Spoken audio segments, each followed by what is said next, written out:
Okay, I've had some people ask me about showing them some of my fishing reel repairs, and it's usually very difficult to get it in camera. So I'm going to do the best I can on this one and see what I've got here. I've got an old Zebco reel, and this is a rod. This is one I want to fix for some kids. And normally I would say take it apart right here, but it appears that someone has glued it together, because everything I have done to try to get it apart right here using heat, strap wrenches, all kinds of stuff, has been unsuccessful at taking this apart. So we're going to leave it together, and we are going to change this eye right here, because as you can see, it's broken. Okay, and I've been through my parts pile of old used parts, and I found this eye, which is a pretty good match for what's already here. And we're going to see what I can do about cutting off this old eye. And I'm going to try really hard. The last time I was doing this, I managed to stick the razor blade right into this corner of my thumb right here, into about that far.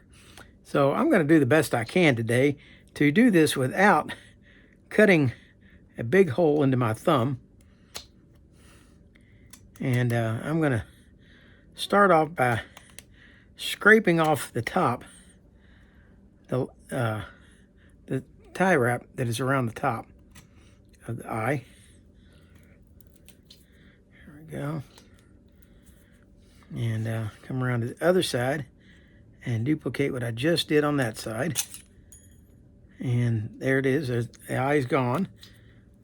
Okay. And I got to pick that up, or sure enough, me or my wife will manage to step on it with our bare feet. So we'll get that over here out of the way. And I've got to see about trying to get the rest of this line off. And if this rod were separated, this would be really easy to spin this off of here. But still having the reel attached over there, or handle, still makes it a lot harder to do this. I would probably go ahead and just stick it into my rod wrapping machine and do this. But since I'm trying to show you guys what I'm doing, that makes it a little more difficult. Let's see what we've got here. If we've got an under wrap, or just exactly what is... Okay, so the red appears to just be some red paint that they put on. And it is. Okay, so the red accents on this is nothing more than red paint. All right, let's see if we can get the rest of this thread off of here. This one's going the opposite direction.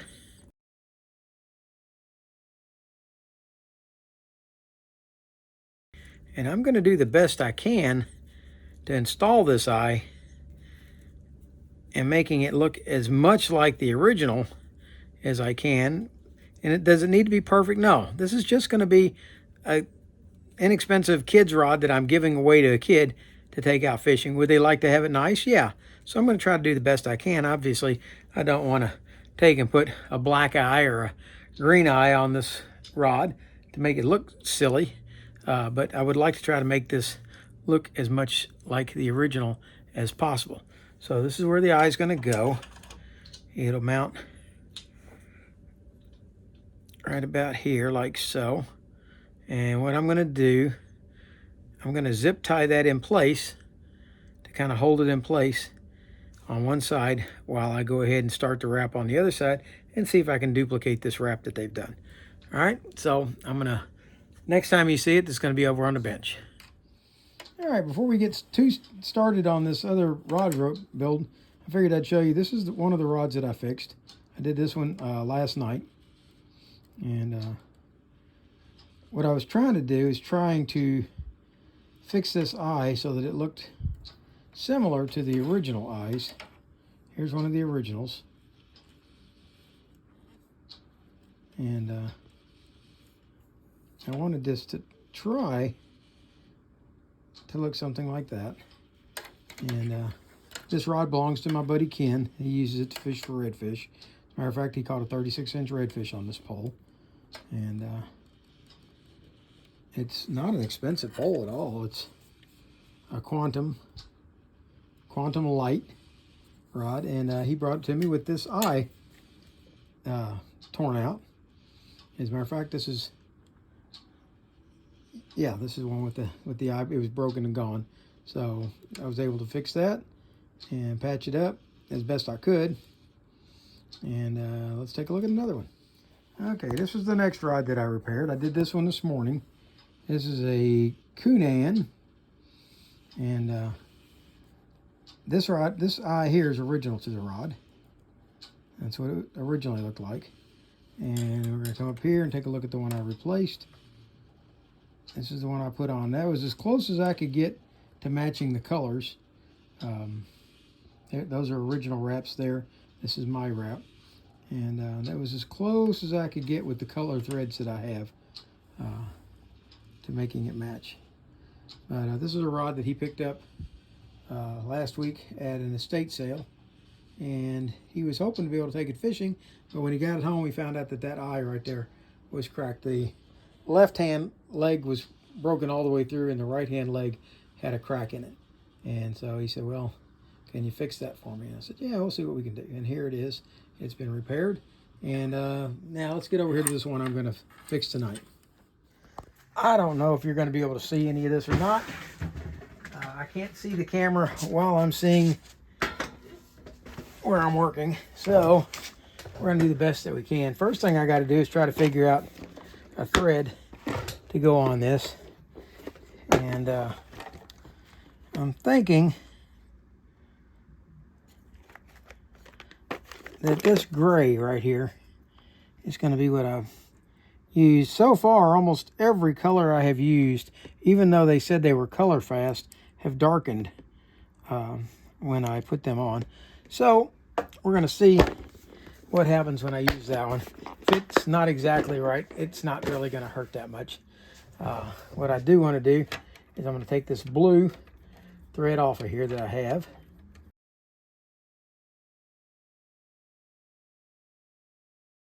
And I don't know anything about this gray. This is not one of the purchases that I made off of eBay. This is one that I inherited from my dad. So we're going to see what happens when we use this color. I have no idea whatsoever.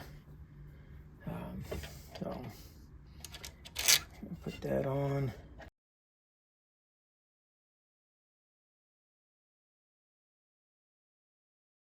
Okay, for those of you who may not have ever seen one of these things used before, this is a wrapping machine, rod wrapping machine.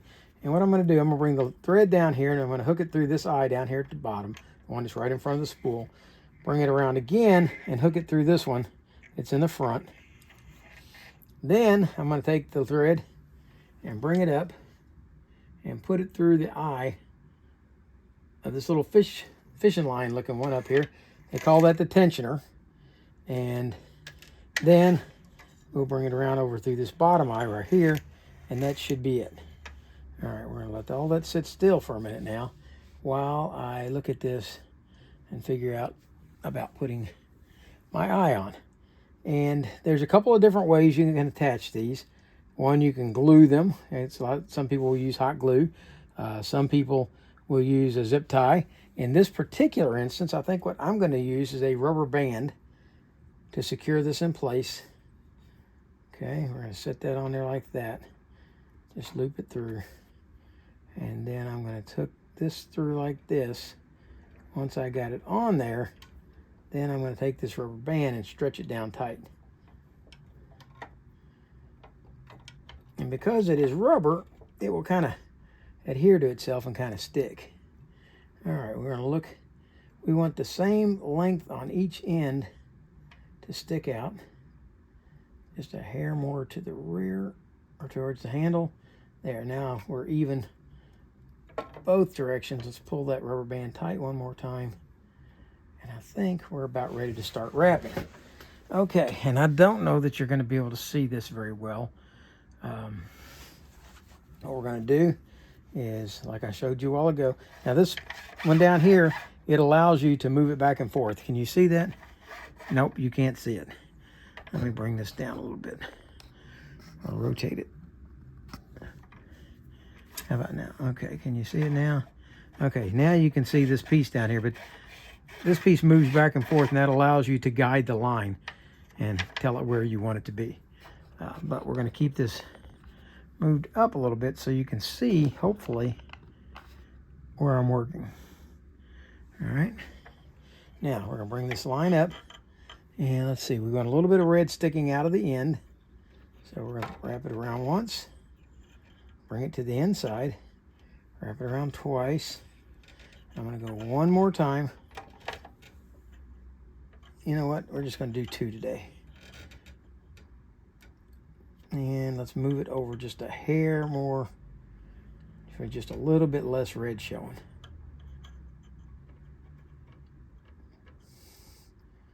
Okay. Like that. Then we're going to bring this and have it cross over like that. And we're going to give this a little turn. Okay. And now it looks like we're going to want to go about 5 turns. 1, 2, this is turn number 3, 4, and at 4, we want to cut off the excess tag end. And the way I'm going to do that, I'm going to lay the razor blade right up against it, flat on the top, and then pull back on the line, and that cuts it free. Okay, then we're going to get one more turn in. There we go. There's our last turn, and that looks like it should be about the same length as what we have up there, 5. And then I'll tell you what, I'm going to add one more just because 6 looks like the right number. Okay, there's 6. Now what they did is they did one turn here with this moving out away from the line like this, and then they brought it back and they finished the wrap. That way they end up with this little red ring, and now they continue the wrap.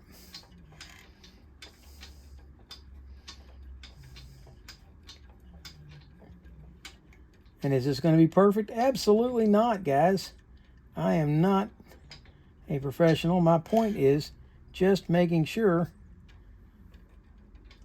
that these get wrapped and that they look good enough for kids to go out and play with. And it's not going to break on some kid when he goes out trying to... I knew I was having a lot of fighting the handle. The handle is hitting up against something back here. Let me go move this rotating stand out of the way. There we go. Okay, I'm back. Now, what I'm going to need is a line to put up under here, and it's a pull line. And I normally keep 2 or 3 laying here, and I'm missing them. So I'm going to go ahead and make me another one. And I'm making these out of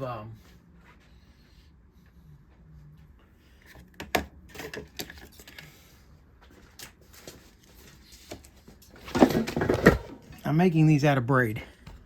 Oh, then bumped everything around, lost everything.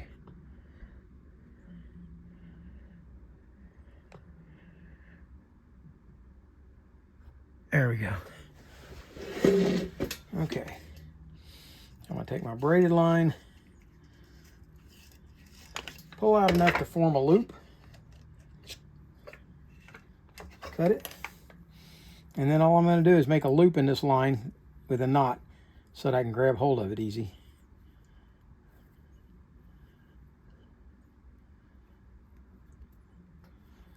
And I'm going to take this loop, if you watch right here, I'm going to take and slide it up under my current wrap line like that, so it's sticking through. Can you see that? I hope you can. All right, then we start to wrap again.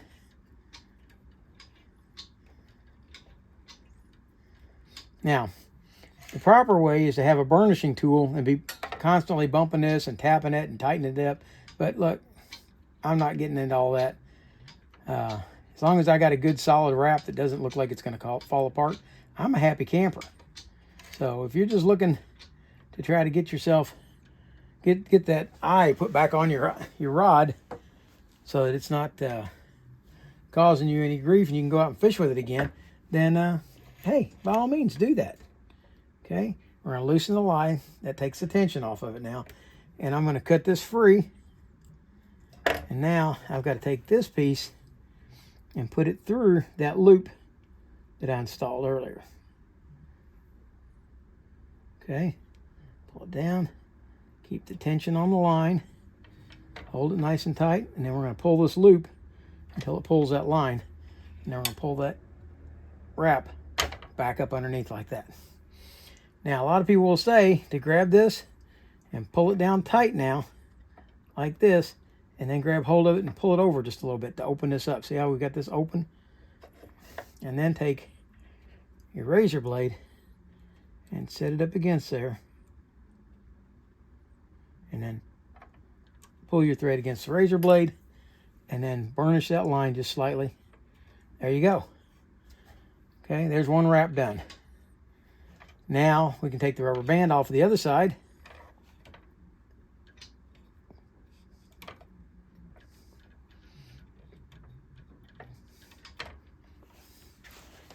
And we're ready to wrap the other side. And is it perfect? No, I got a little bit too much red showing there. Are most kids going to care? Nope. They want to go fishing.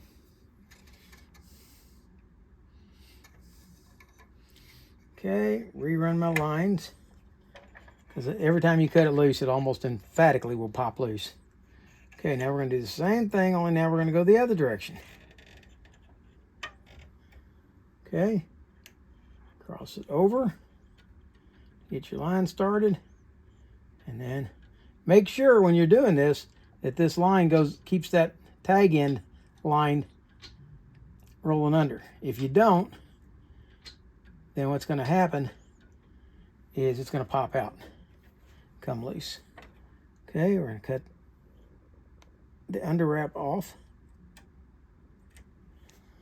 All right.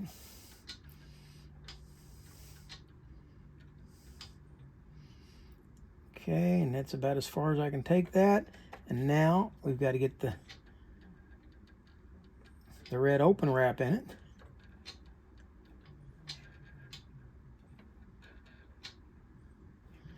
Need it to be a little more open than that.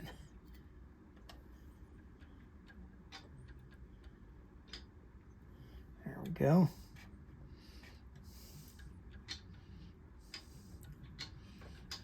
And here we go again. The only place you really have to watch it is when you start to make this transition. And if you've taken the tip and filed it down so that it fits flat up against the rod, you're doing much better, because then you don't have nearly as much work trying to get the line to wrap up and start on the foot of the line. And I'm sure when I publish this video that there's going to be plenty of people who will tell me all the things I did wrong. That's okay. I don't mind. You can tell me all the things I did wrong. But the question is, did I get the rod done? Did I get it back in some kid's hand? Yeah. Okay, that's what I'm after, folks. I'm not looking to be artistic. There are some absolutely gorgeous rod wrappers out there. I mean, they do things like that.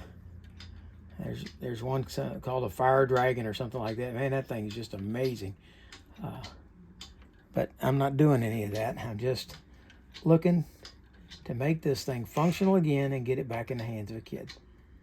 All right, here we go. Somebody's going to tell me I got that one too far up on the foot. And I don't like for it to be up that far on the foot, but I went ahead and did it just because I think I forgot and put this in just a hair too late. And I don't want to have it come out. So, did that. Let's go ahead, cut this free. I'm going to put my finger on it here to help hold it tight. And then we're going to put it through the loop, like so. And again, pull it down tight. Get hold of our loop and pull it through. There we go. Now pull this in tight. Pull this over just a little bit.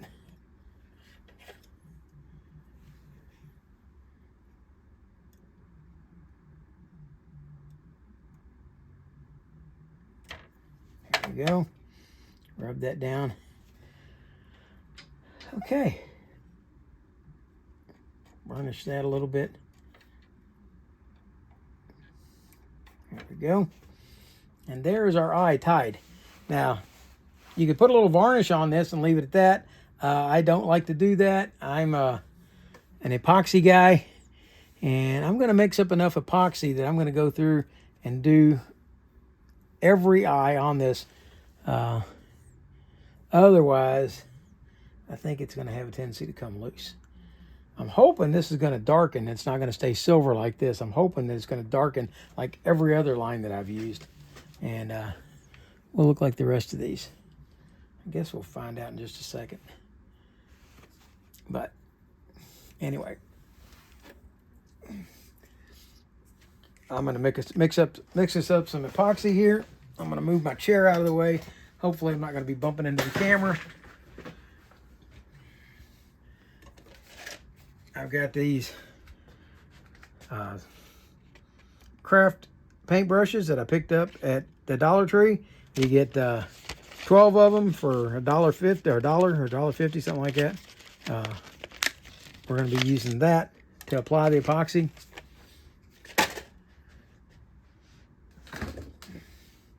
I do not use 5-minute epoxy. I use this JB Weld Clear Top. It takes about 12 hours to cure or to even set up good. And I think I've got a mess on this bottle, so let me wipe that off before I get started. All right, this is the resin. And what you want to do is, it's a 50-50 mix. So I got these little measuring cups. That was quite a big dose of resin, so it's going to take a pretty good dose of hardener to go with it.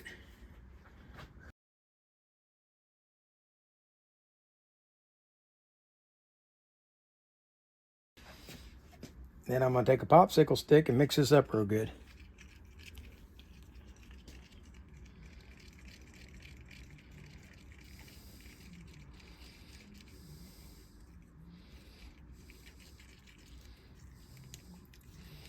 Now, if any of you are under the delusion that I keep a nice, neat shop in here all the time, no, that's not true at all. As a matter of fact, if you look around in here, I think you'll look at this workbench and see it's quite a mess. Yes, I have done 3 rod repairs in the last day and a half in this same location, and it tends to make for a mess. And I don't have the time right now to clean it up, so we're going to leave it just like that.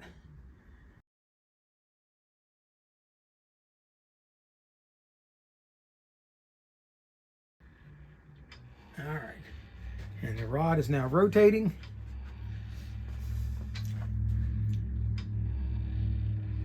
And unfortunately, we are focused back there. We need to be focused right here. See if it'll stay there. Oh, I know what I need to do. Okay.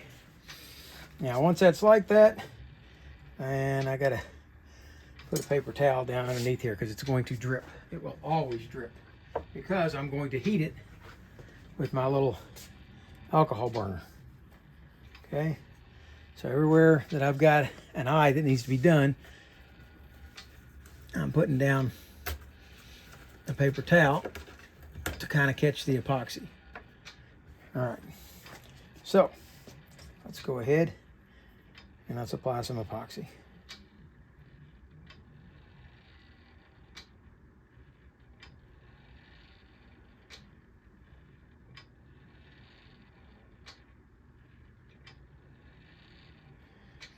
Okay, as expected, it's starting to darken.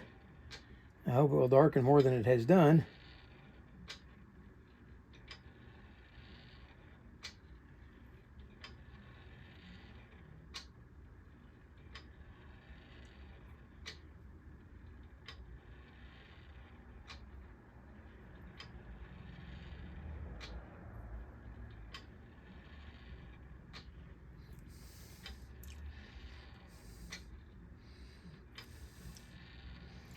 All right, once I've got it on there good like that, then I'm going to want to come back and use my alcohol burner to heat it up and let the excess drip off.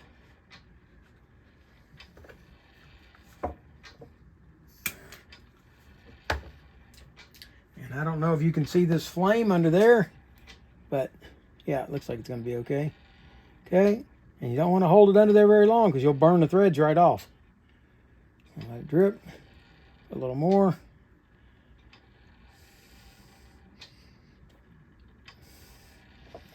Okay, now what'll happen, see that drip that's under there? Can you see it?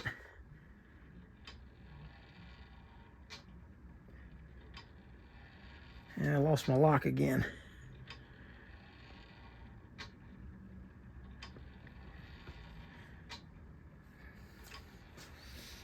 Okay, let's try it again this way.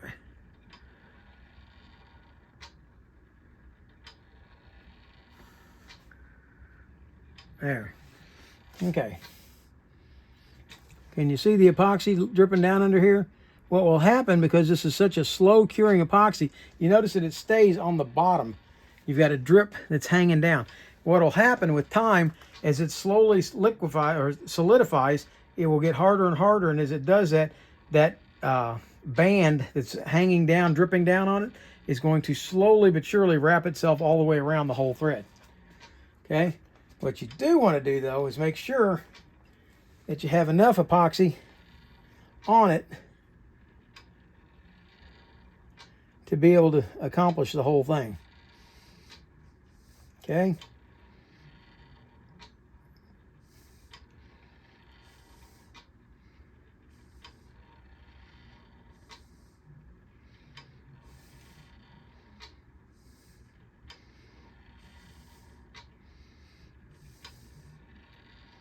Much better to have too much than not enough. Okay, we're going to move the camera, and we're going to move over to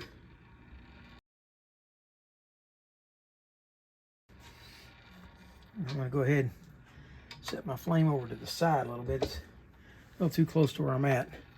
And now I'm having to reach over top of the camera and everything else. So this is not that easy to do. So I'm going to try, like, all get out to try to stay out of the picture. Okay. I'll put this on.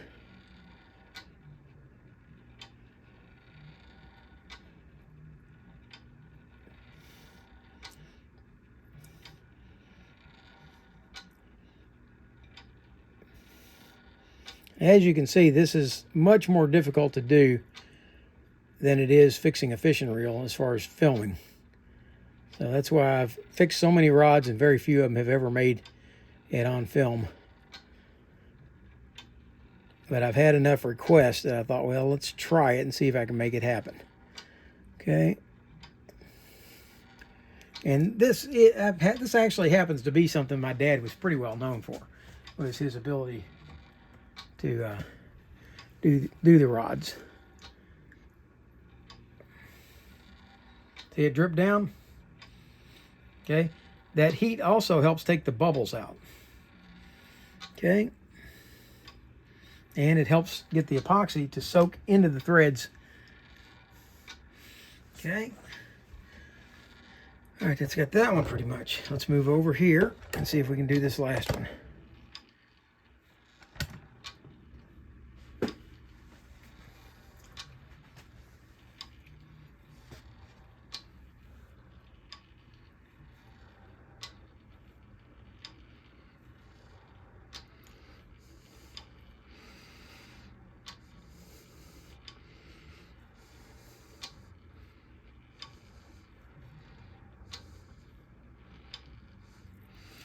All right, now you might ask yourself, why is this thing wobbling all over like that? Well, this rod is one of the, it's a bait caster style rod with a little almost pistol grip style handle, which is not quite a pistol grip. I heard some people complaining about people calling them pistol grips this week because it really is not shaped like a pistol. All right, and I'll show you what we've done here.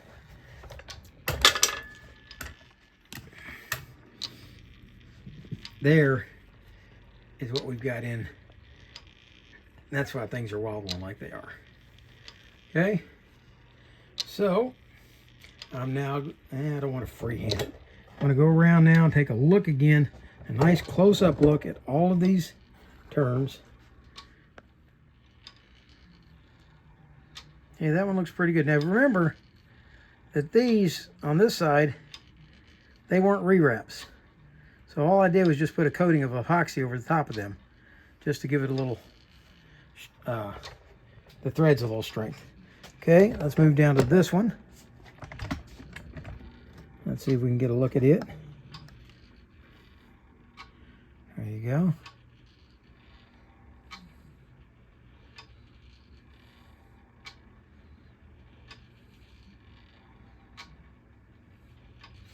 All right, and one last time, we're going to come down here to the one that we just put in.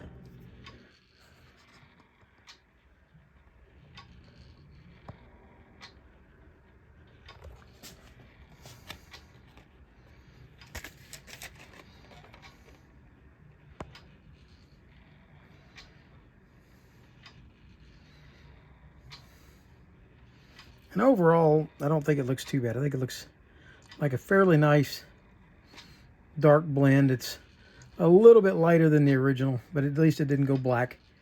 So there you have it. I hope you liked this video. If you did, please hit the like button. If you didn't, hit the dislike button. Tell me what you didn't like about it. And for now, that's Rick Stivers of Young Martin's Reels, signing out.